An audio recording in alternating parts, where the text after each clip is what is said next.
Now, when I was growing up, I like to think of myself as an only child, although I did in fact have 3 siblings. But we were taught to play fairly and to share our things equally, and we were taught that fairness was good and that we should treat other people as we wish to be treated ourselves. Fairness was good. Now, no one is going to stand up in this room, are they? Because we've all been taught this, and no one's going to say, well, actually, Penny, I love it when things are unfair. It's really good. You're not going to do that, are you? Good. No, thank you.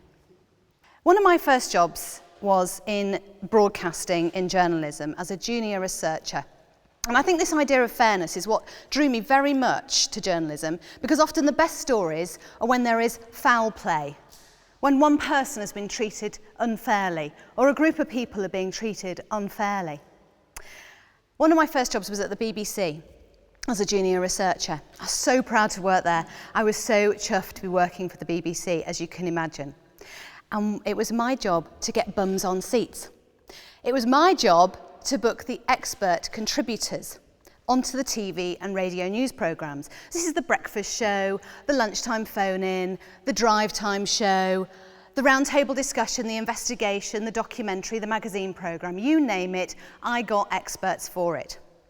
Now, experts aren't the presenter, they're not the correspondent, they're not the reporter, they're not the man in the street being asked about the price of fish. These are people from the world of work, the real world, if you like, who are asked on to talk about a news story. They're not part of the news story, but they're commenting on it. So they're guests. They turn up and they speak for 3, 4, 5 minutes at a time. They are the bread and butter of broadcasting, and you have all seen them, and you've all heard them. Now, when you start out in journalism, you don't really know that many people. You don't have that many names and numbers to phone up, so you tend to rely on who's done it before. And you tend to rely on suggestions from your colleagues, people who are tried and tested, people who turn up and do a good turn in front of the cameras or when the radio mic goes live. And before long, I had a cracking great long list of names and numbers of people who I could call upon as the guest booker. And they were names like David, John, Michael, Jeremy, James, Eric, Stephen, Edward. It didn't take me very long to work out that this list of names was in fact unfair. Where were the women experts? Where were the women experts? Why couldn't I find them? Why couldn't I phone them up and book them and put them on air? It was unfair, but also half of our listeners and half of our viewers were going missing. The BBC was not reflecting the audience that it serves. Unfair. 4 years ago, research came to light that both delighted and disappointed me. It delighted me because it showed me that I hadn't been going mad, and it was true that there weren't enough expert women on TV and radio. And it disappointed me because it proved everything I'd thought all along to be true.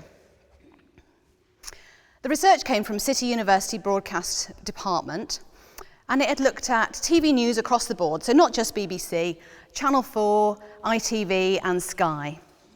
And it showed that for every 4 male interviewees who are brought on as experts, just 1 woman is interviewed. 4 to 1. Unfair, yes. Worse on the Today programme. You know, Radio 4's morning flagship news programme that broadcasts every day to 6 million people. Listeners could regularly go half an hour without hearing a female voice. Unfair. And what does that tell us? The message is that women aren't to be heard, women aren't to be seen, women certainly aren't meant to be listened to or taken seriously as experts. And that never struck me as fair. Where are the women? So I set about finding out. I wanted to know if in fact the broadcasters were to blame, if in fact the junior researchers like I was 20 years ago should have been working harder to boost their contacts books. And so I set about this task like a journalist, like a programme maker, And I read reports and interviewed women who were working in big organisations or who had left about their experiences to find out what was going on. And you know what I found? And this is my headline.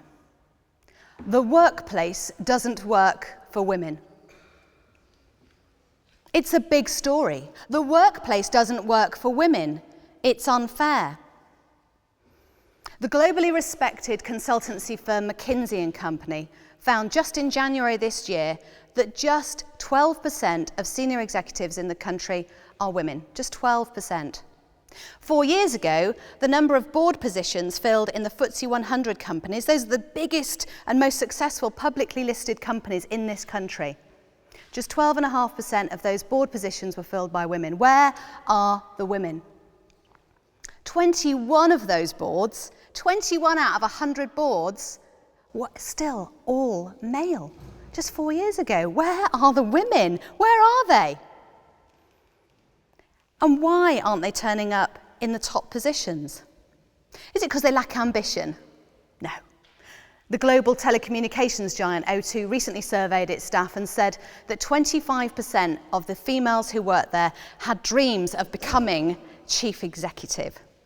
That's fairly ambitious, isn't it? Is it because they lack confidence? Well, yes and no. Women don't tend to shout from the rooftops about their successes. They're quietly confident at work. They possibly suffer from imposter syndrome every now and again. Oh, have I got enough skills to be here? I'm not sure, but I'll just crack on anyway. They're collaborative and they're supportive, and sometimes they hesitate when applying for jobs because they're not sure they have enough of the criteria listed. They don't sharpen their elbows in the same way that guys do. And they enter the workplace in equal numbers. So where are they going? Where are the women? Something is happening in the workplace that means they're getting stuck at middle management, they're not being promoted, or they're leaving. Should we care? Should we care? I mean, yes, it's not fair, but life's not fair, is it? No, but this is 52% of the population who aren't being represented properly, who aren't making it up to senior positions. Should we care? Well, I care because I'm a woman. I also don't like to see waste. And that's a lot of talent being wasted. I also don't want my 9-year-old daughter standing up here when she's 42 and a half, asking, where are the women still? Something is happening. And yes, we should care. You bet your bottom line we should care. Because the business case for more women further up the chain, greater gender diversity in the workforce, makes for better business. It's as simple as that. McKinsey & Co. has said so. The Governor of the Bank of England, Mark Carney, has said so. The MD of the International Monetary Fund, Christine Lagarde, has said so and has called on businesses around the world to harness the economic power of women. And there's a skills shortage. We know that here in Cumbria, don't we? A huge skills shortage, and that has to be addressed. In 2013, employers told the UK Commission for Employment and Skills that 22% of job vacancies went unfilled because of a lack of skilled applicants. We can't ignore half the talent. We can't overlook it. We need to promote it and help it progress up the talent pipeline. But don't worry, things are being done. Things are being worked on, and most firms, I'm happy to say, have embraced the gender agenda quite happily. And for the last 20 years, we've been hearing, haven't we, about equal opportunities policies, diversity policies, and now diversity and inclusion policies. And that's great, but let's just revisit the women on boards figures. 4 years ago, the government set down some targets to say that there should be more women on boards, to eradicate those all-male boards, to help businesses, but also to stave off board quotas from Europe. So 4 years ago, this target was laid down by the government, and the FTSE 100 companies who are involved have worked really hard to develop this. And they've got a lot more women on boards. In fact, they've got 23% of the board positions now filled by women. Great news. And guess what? There are no more male, pale, stale, all fellas on boards companies. Great news. Do not be fooled. The figures will be out soon to say, have the companies met these targets? It may be a yes. Do not be fooled. Most of those positions have been filled by non-executive directors. Non-executive directors are people who have never worked in the company. They don't work in the company. They haven't grown up through the ranks. They have been drafted in to help solve the problem. Now, I'm not saying those women don't work brilliantly and they are not doing wonderful jobs as NEDs, but that just goes to prove to me even more that the workplace doesn't work for women. Companies just aren't working hard enough to get them higher up the chain. And does diversity policy mean much to that many people? Do we see it translating into our everyday world? Maybe. Mostly not, though. 85% of mid-level managers don't believe that their boss's words are consistent with their actions. That's according to Charlotte Sweeney Associates. Diversity policy, you could say, is not worth the paper it's written on. And it is written on paper, isn't it?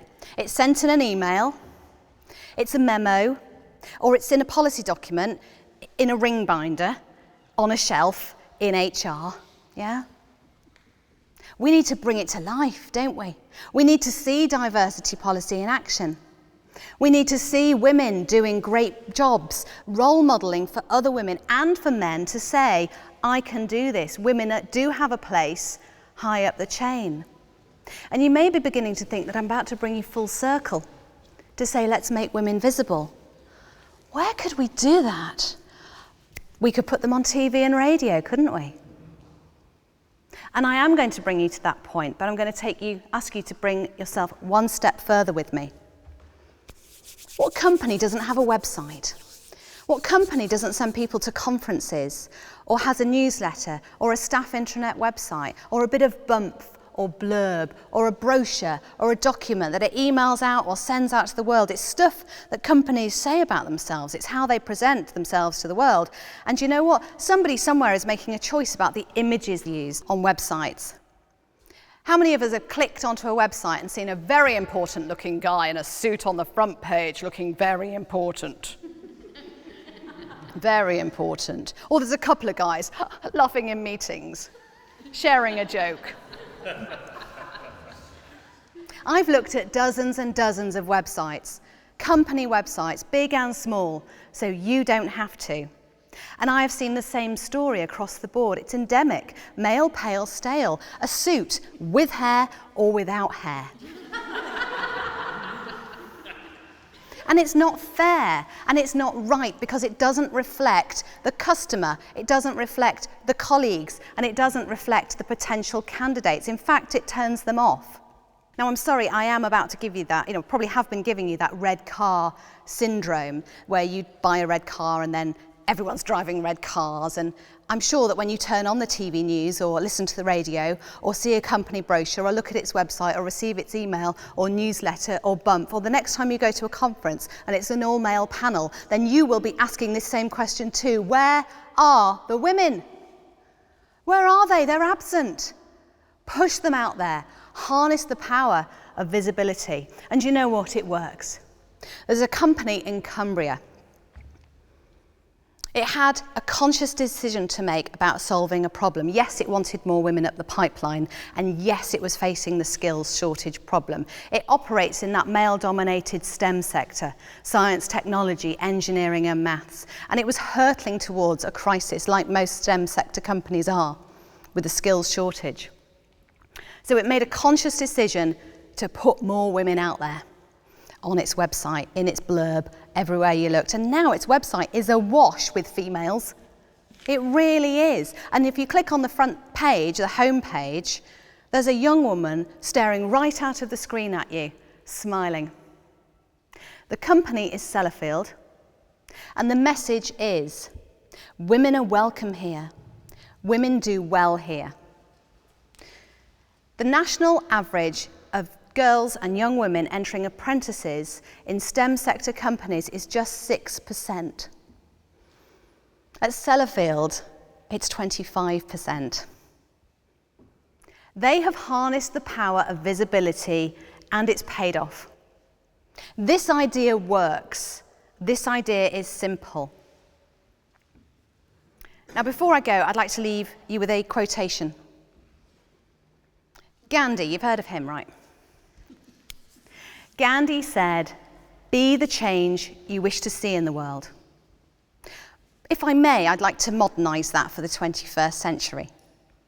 And I say, be and show the change you want to see in the world. So we can stop asking the question, where are the women?